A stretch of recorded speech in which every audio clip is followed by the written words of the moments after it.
Fala, meus amigos, tudo bem? E nesse vídeo aqui eu queria falar um pouquinho qual que é a forma correta de parar um carro automático. Resolvi fazer esse vídeo porque nessa semana aqui uma pessoa perguntou se eu tinha problema de travar o câmbio do Renegade, né? E geralmente isso acontece, vou explicar pra vocês, quando a gente tá numa situação exatamente igual essa. Parado numa descida ou subida. Ou até mesmo quando a gente para o carro em algum lugar que tem uma pequena inclinação. Sabe que quando você tira o pé do freio e o carro dá aquela assentadinha, né?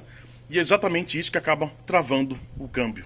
Mas antes de ir para a parte prática ali para me ensinar vocês, então eu queria explicar um pouquinho o que acaba acontecendo ali dentro do câmbio, que acaba deixando ele duro na hora que você vai sair com o carro novamente, né? E tudo isso está relacionado à forma que você faz esse procedimento para parar o carro, né? Então existe uma forma correta ali para você fazer e evitar isso, porém, muita gente às vezes acaba não fazendo dessa forma e na hora que vai sair com o carro, o câmbio está travado. Dentro do câmbio existem várias engrenagens. Então, conforme a roda do carro está girando, ela está girando junto lá dentro do câmbio. E uma delas, quando você para o carro e coloca na posição P, eu vou deixar uma imagem aqui do lado para vocês entenderem ali o que realmente é essa peça e qual que realmente entra ali no meio dos dentes, né? Então, geralmente quando você para e coloca na letra P, uma das pecinhas ali, ela entra no meio das engrenagens. Imagina que meu dedo aqui são as engrenagens, os dentinhos, né? Aí a peça entra aqui no meio do dedo, né? Então ela pega, ela trava essa engrenagem, né? Ou seja, ela trava as rodas do carro. Então o que acaba acontecendo?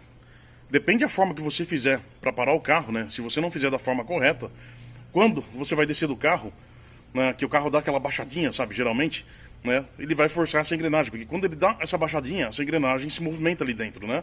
Só que daí vai estar aquele dentinho, aquela peça ali no meio da engrenagem. Então, ou seja, ele vai ficar forçando ali, né? E aí o que acontece? Quando você vai andar com o carro novamente, né, que você entra dentro dele, você vai pegar a alavanca para colocar no D, a alavanca tá dura. E quando tá assim, geralmente quando você puxa ela, às vezes ela vai dar um estalo, vai dar um tranco, alguma coisa assim, e é muito estranho. Então agora eu queria ensinar para vocês qual que é a forma correta para você parar o carro e realmente evitar esse problema. Estamos aqui dentro do Renegade, agora eu vou mostrar para vocês. Tá aqui. Então eu tô aqui numa descida, né, na frente da minha casa, tá na letra D. Imagina só que eu tô andando com o carro, né? Ó, vou soltar aqui o pé do freio, né? O carro vai começar a movimentar. E vamos falar que você decidiu parar o carro, né? Então o que muita gente vai fazer quando realmente vai parar o carro e descer, né? Muita gente já vem aqui, aciona o freio de mão e coloca na letra P e tira o pé do freio. Só que quando você tira o pé do freio, principalmente quando tá numa situação dessa, né? O que o carro vai fazer? Ele vai dar aquela mexida, né? Ele vai dar uma baixadinha, né? Que tá numa descida, tá vendo? Vou tirar o pé do freio, ó. Percebe, ó. Olha lá, ó. Pronto. Então, ou seja, lembra daquela engrenagem que eu comentei pra vocês? Quando você faz isso aqui, ela vai dar uma mexidinha, né? Independente que você acionou o freio de mão, tudo, né? Mas devido ao peso do carro, que você tá numa descida, então você solta, ele vai se movimentar. E quando ele faz isso, o dentinho, a engrenagem se movimenta, né? Ou seja, aquela pecinha que tá ali no meio, ela vai ficar meio forçada ali. E aí que acaba acontecendo, quando você vai sair com o carro novamente, né? Às vezes acontece de você vir aqui, na hora que você vai puxar a alavanca, ela tá dura, né? Justamente por causa daquele movimento que eu falei pra vocês.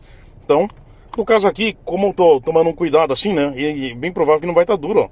Então, vou colocar no D de novo, né? Deixa eu soltar o freio de mão.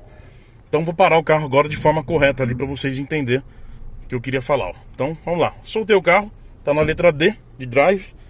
Então, vamos parar. A forma correta qual que é? Realmente, você pegar, coloca na letra N de neutro, né? Que é o famoso ponto morto aí do carro, né? Aciona o freio de mão. Aí, você tira o pé do freio, que eu vou fazer agora. Daí você vai ver que o carro vai dar aquela movimentada, né? Tá vendo? Eu vou soltar o pé do freio. Olha lá, pronto. Soltei. Então, ou seja, aqui eu tô garantindo que realmente o freio de mão tá segurando o carro. E aí sim, agora a gente vem aqui, coloquei o pé no freio novamente, né? E coloca na letra P de parking, né? Aí, nesse caso aqui, imagina aquela engrenagem de novo.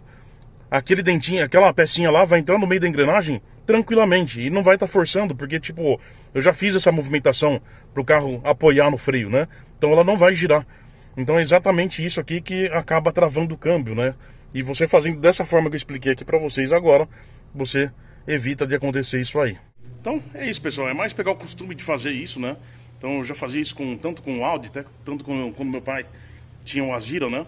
Ele teve 2 Aziras lá na casa dele, né? E geralmente sempre foi dessa forma, né? Então a gente tem que pegar esse costume, geralmente, para não ter esse problema com o câmbio, né? Agora, se o carro realmente acontecer isso, mesmo você fazendo esse procedimento, logicamente acredito que seja melhor levar para um mecânico para ver se não está acontecendo alguma coisa, né? Mas a princípio, você fazendo isso, você evita de dar um tranco no câmbio, tá certo?